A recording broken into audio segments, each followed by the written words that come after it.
नमस्कार मेरे प्यारे दोस्तों, आप सभी का स्वागत करता हूं प्रहार सीरीज के और एक बेहतर वीडियो में। आज हम इस वीडियो में आप सभी को एक 5 नंबर या महत्वपूर्ण क्वेश्चन करवाने वाले हैं जो आपके बोर्ड एग्जाम 2025 के लिए काफी ज्यादा इंपॉर्टेंट होने वाला है।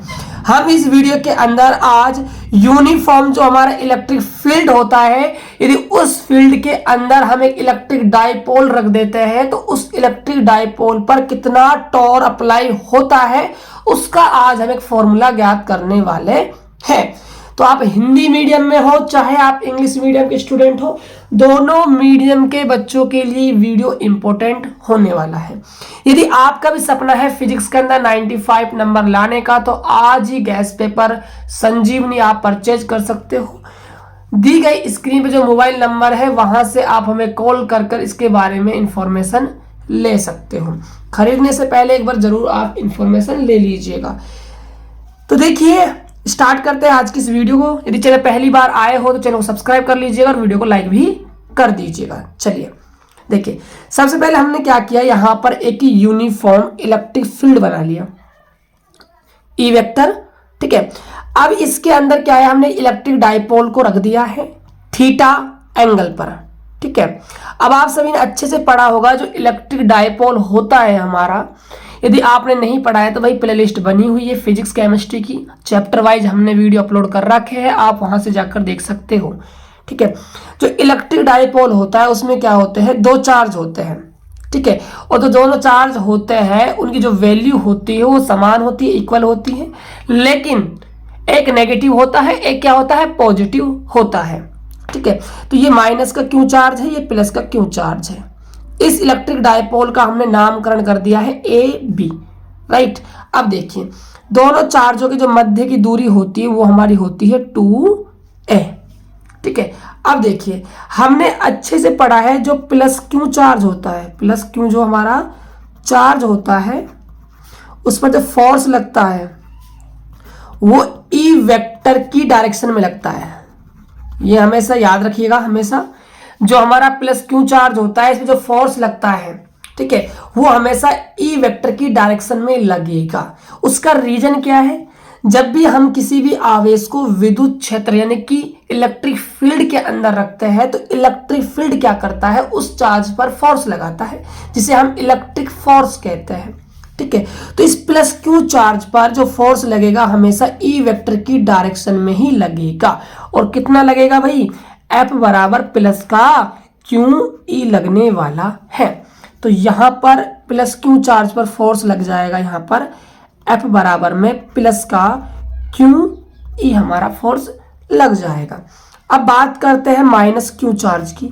तो माइनस क्यू चार्ज की यदि हम बात करें तो माइनस क्यू चार्ज पर जो फोर्स लगता है वो हमेशा ई वेक्टर के अपोजिट लगता है। कहां लगता है भाई, अपोजिट लगता है।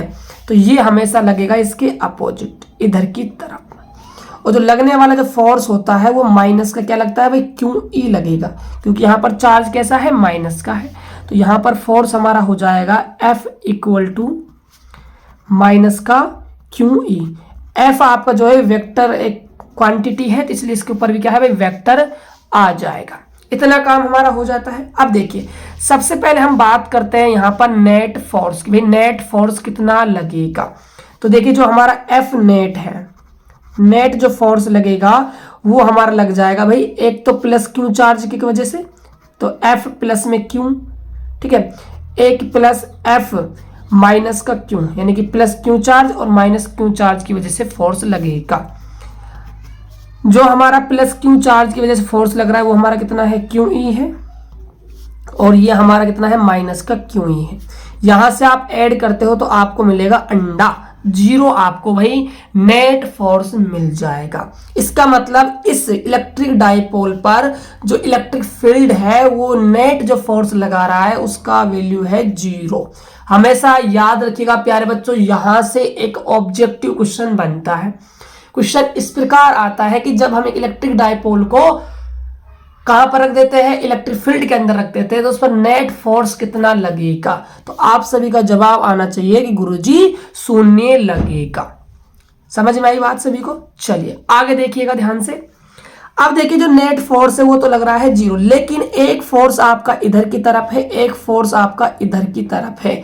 देखिए जब भी किसी भी वस्तु पर दो फोर्स लगते हैं और दोनों अपोजिट दिशा में लगते हैं और वैल्यू उनकी समान होती है तो वहां पर बलागुण उत्पन्न होता है, वहां पर टॉर जनरेट होता है। ये हमने 11th क्लास के अंदर फिजिक्स में अच्छे से रीड किया है।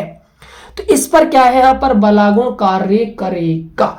अब देखिए तो जो बल आगुण लगेगा तो जो हमारा टॉर लगेगा उसका जो फॉर्मूला होता है वो होता है बल गुणा में बल।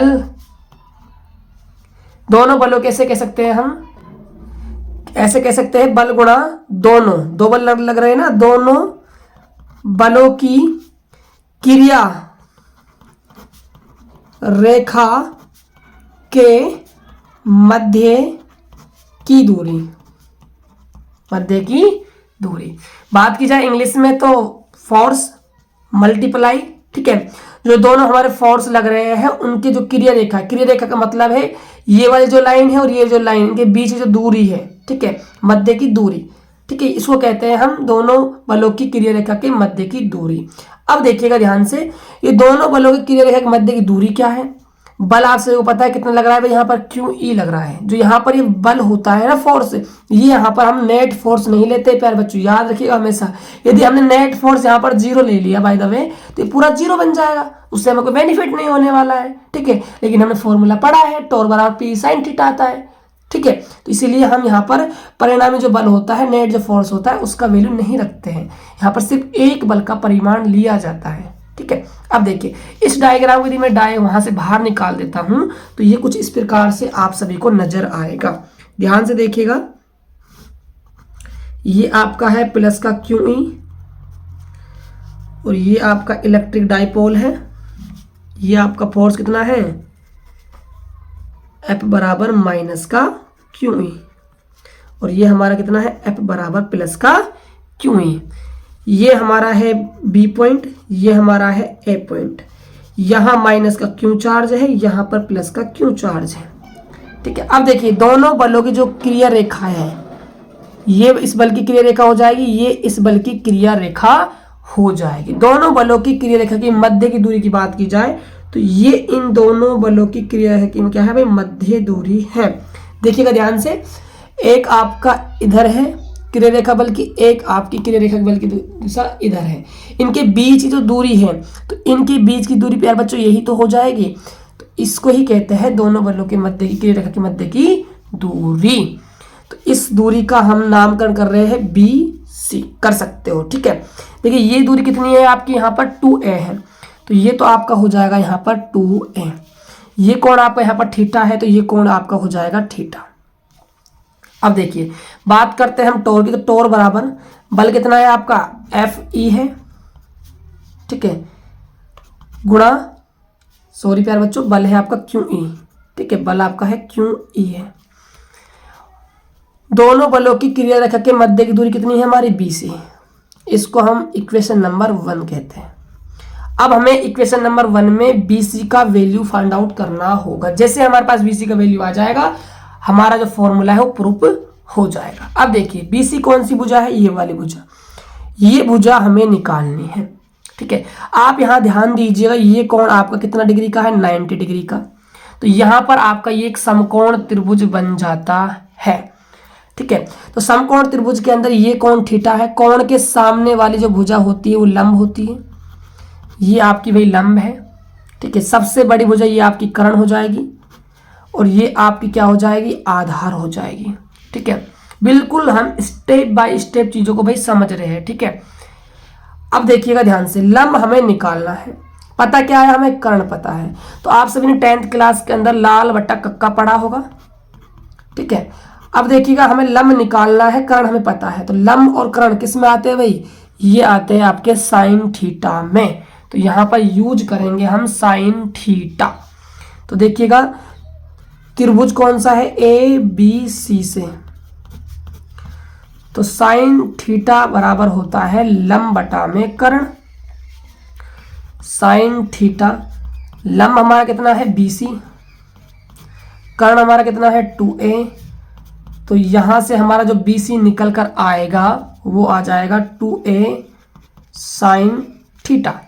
तो समीकरण नंबर 1 में हम BC का मान पुट कर देंगे समीकरण 1 से, ठीक है। तो टोर बराबर में QE गुणा 2a साइन थीटा, ठीक है। अब देखिएगा आगे, टोर बराबर 2a और Q को मैं एक साथ ले रहा हूं, ठीक है, E साइन थीटा।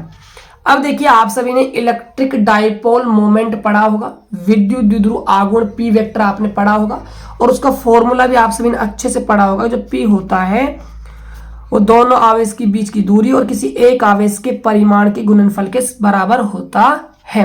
तो ये हमारा क्या है, इलेक्ट्रिक डाइपोल मोमेंट हमारा हो जाएगा, ठीक है। अब देखिएगा टोर बराबर हमारा आ जाएगा PE साइन थीटा। ये हमारा क्या है भाई, फॉर्मूला प्रूफ हो जाता है। लेकिन एग्जाम में क्या है, इसको भाई वेक्टर फॉर्मेट में पूछ लेता है कि भाई सदिश रूप में लिखिए। तो वेक्टर में हम कैसे लिखेंगे, देखिए ध्यान से। तो टोर हमारे क्या है, वेक्टर क्वांटिटी है, P वेक्टर क्रॉस क्या आ जाएगा भाई, E वेक्टर आ जाएगा। क्योंकि यहाँ पर क्या है, साइन थीटा है तो क्रॉस यूज होता है, कॉस होता है तो डॉट यूज होता है। तो ये हमारा भाई फॉर्मूला क्या है, प्रूफ हो जाएगा। तो ये भाई आपका 5 नंबर का बोर्ड एग्जाम में क्वेश्चन पूछा जा सकता है। मोस्ट इंपोर्टेंट क्वेश्चन है बोर्ड एग्जाम 2025 के लिए। तो प्यारे साथियों, प्रहार सीरीज के अंदर आपको 3 नंबर या 5 नंबर या वाले क्वेश्चन एग्जाम तक मिलते रहेंगे। यदि आप इन सभी वीडियो को अच्छे से कवर कर लेते हो तो एग्जाम में ऐसा क्वेश्चन नहीं होगा 3 नंबर और 5 नंबर वाला जो आप बनाकर नहीं आ सकते। तो ये वीडियो आप सभी के एग्जाम के लिए काफी ज्यादा इंपॉर्टेंट है प्यारे बच्चों, इसीलिए जितना हो सके इस वीडियो को अपने दोस्तों के पास शेयर कर दीजिएगा। यदि आपने अभी तक व्हाट्सएप ग्रुप ज्वाइन नहीं किया है तो लिंक डिस्क्रिप्शन बॉक्स में है, जाकर आप ज्वाइन कर सकते हो। तो मिलते हैं प्यारे बच्चों और प्रहार सीरीज के एक बेहतर वीडियो के साथ, तब तक के लिए जय हिंद, वंदे मातरम।